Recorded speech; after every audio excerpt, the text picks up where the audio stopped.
Hey boys, Slick Tom here, bienvenue à Chrome Critique pour épisode 25! Donc, qu'est-ce qui se passe dans la nouvelle cette semaine? Where they at? You say you good rules, motherfucker, where they at? Pour commencer, la nouvelle tune de Dead Obeez est sortie, puis je suis fucking down. Il y a un vidéoclip, nice! You say you got thugs, motherfucker, where they at? Where they at? Where they at? Donc c'est ça. Ensuite, on va voir un film sur Sonic the Hedgehog, ok? Comment?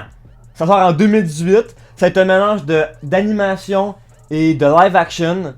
Arc, ça va être dégueulasse. On s'en calisse, pas mal. Ensuite, c'est officiel, Daniel Craig quitte James Bond, ok? Moi, je pensais que son contrat, il disait qu'il faisait encore un autre James Bond. Je sais pas comment il a fait, mais il a dit fuck it, je le fais pas. Fait que Joe va être content, il fait plus de James Bond. Et puis pour finir, Claude Jutras, un grand cinéaste québécois, a violé des petits enfants. C'est un esti de pédophile sale de calice. Donc, ça veut dire qu'il s'en va rejoindre Jean-François Harrison en prison. Et puis, il y aura plus de prix. Ben, il va y avoir des prix Jutras, mais ça s'appellera plus de même. Ok? Ils vont changer tous les noms de rues qui avaient Jutras à cause de Claude Jutras, genre. Fait qu'ils veulent vraiment rien savoir de Claude Jutras. Fait que, esti d'enfant de chienne de calice. Ok? Ensuite, pour les reviews, je vais aller voir Deadpool! Donc, Deadpool, réalisé par Tim Miller, qui a rien fait. C'est son premier long métrage, ok? Il y a Ryan Reynolds, TJ Miller. L'histoire, c'est un gangster, ok? Pas mal. Il attrape le cancer. Là, il y a un homme étrange qui lui propose de le guérir. Finalement, ben, il guérit en le torturant, puis en le transformant en mutant. Fait que là, ben, Deadpool, il veut retrouver le gars pour se venger. Puis il y a une petite histoire d'amour dans ça. Donc, au niveau narratif, moi, les films de super-héros, je m'en calisse un peu. Mais, celui-là est R-rated. Donc, il y a plus de créativité et d'originalité. Il y a moins de barrières au travers de tout ça. C'était rafraîchissant. Pour vrai, j'ai été vraiment surpris, ok? J'étais comme, bon, ça a pas l'air drôle, ça va être un autre film de super-héros. No, it's not! It's not! C'est un film beaucoup plus satirique, ok? C'est vraiment bien écrit, c'est super bien écrit. J'ai pas ri tout le long, ok? C'est pas tant drôle que ça, mais c'est quand même clever, il y a beaucoup de références. Bon, briser le quatrième mur. Il fait pas tant que ça par contre, il le fait parfois, mais pas tout le temps. Donc pour vrai, j'étais surpris par le script. Au niveau de Ryan Reynolds qui joue Deadpool, il est parfait, là, il est pas mal né pour jouer ce rôle-là. Fait qu'on pourrait rien demander de mieux que ça. Fait que, nice. Par contre, TJ Miller, acteur que j'aime le moins, pis mon dieu qui me gossait dans le film. I hate that guy. Aussi en parlant des autres personnages, j'ai beaucoup aimé Colossus et puis Negasonic Teenage Warhead. Ils sont vraiment nice dans le film, mais on les voit pas assez. J'aurais voulu qu'on les voit plus que ça. Et puis pour le méchant, est-ce une méchant de marde? Puis au début, ils savent. Genre au début du film, ça dit including a British villain. Comme c'est vraiment cliché. Mais ça vous donne pas, ça vous excuse pas d'utiliser un cliché. C'est juste cave, ça. Pour vrai, ça, c'est pas une excuse. Le méchant était de la petite marde, ok? Il était juste plat. Ou c'est une autre affaire que j'ai pas aimé, c'est que Deadpool est juste invincible. Comme, comment tu veux que je sois investi? Il va rien qui va y arriver, je le sais. Fait que, bon, ok. Et puis au niveau de l'esthétique, j'ai trouvé que ça manquait un peu de style. Ça aurait pu être beaucoup plus vibrant, comme l'histoire l'est, puis le script l'est. Il aurait dû transposer ça aussi dans l'esthétique. Comme un peu comme Kick-Ass, ok? C'est pas un bon film, mais au niveau de l'image, c'est beaucoup plus coloré. Puis Deadpool aurait pu être beaucoup plus coloré, puis ils l'ont pas fait. Fait que je suis un peu déçu. Les effets sont corrects, là, genre... Colossus ça aurait pu être plus beau, des affaires comme ça, mais sinon c'est pas quelque chose de grave. Mais dans l'ensemble, j'ai vraiment été surpris. Une belle petite surprise. Rafraîchissante. Deadpool.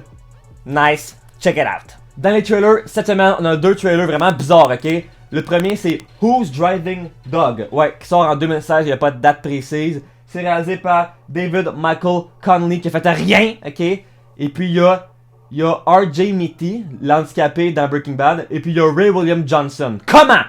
Homme qui est encore existant. Bon, ok? L'histoire, c'est un handicapé. Il engage un gars pour le conduire partout. Ils deviennent amis, puis ils font juste plein d'aventures. Fait que dans le fond, c'est pas mal juste Intouchable, un remake américain. That looks bad. Ça a vraiment pas tant l'air bon, ok? Fait que check it out, vraiment pas. Et puis ensuite, Natural Born Pranksters, qui sort le 1er avril 2016. Poisson d'avril. Donc c'est réalisé par Rowan Atwood. Il y a Rowan Atwood, il y a Vitaly, Dennis Roddy. Fait que c'est vraiment la semaine des YouTubers. Il y a juste ça dans les trailers des YouTubers. Ben c'est ça, c'est ces gars-là de YouTube qui font des pranks, mais là ils font un long métrage. Un peu comme Jackass, mais pas mal moins intense. Bon, moi je me demande, est-ce que ça vaut la peine d'être un long métrage? Pourquoi pas juste faire des vidéos comme YouTube, comme ils ont toujours fait? Je sais vraiment pas. Check it out. Ouais, quand même, là, genre...